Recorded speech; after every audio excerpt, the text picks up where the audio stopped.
আসসালামু আলাইকুম গাইস, আমি আছি আমাদের গ্রামে। তো গ্রামের পরিবেশটা সকালে অনেকটা সুন্দর লাগতেছে আমার কাছে। তো আজকে কোনো সূর্য মামা এখনো উঠে নাই।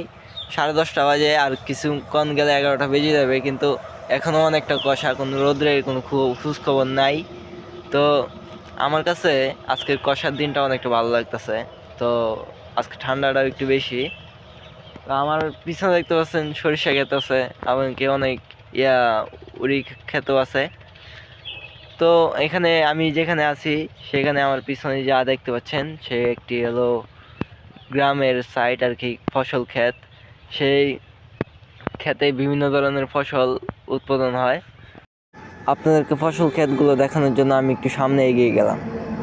তো আমি সামনে এগিয়ে দেখলাম যে টমেটো, সিম এবং কি সরিষা, লাউ, মিষ্টি কুমড়া এইসব উৎপাদন হচ্ছে। তো আমার এই চারদিকের পরিবেশটা দেখে আমার কাছে অনেকটা ভালো লাগতেছে। অবশ্যই আপনাদের কাছে অনেকটা ভালো লাগবে। তো আপনারা দেখতেই পাচ্ছেন যে চারদিকের পরিবেশটা কীরকম। তো অনেকটা সুন্দর। আমি বেশি ভিতরে যাব না, কারণ আজকে অনেকটা কুয়াশা, তাই গাছগুলো ভিজে আছে।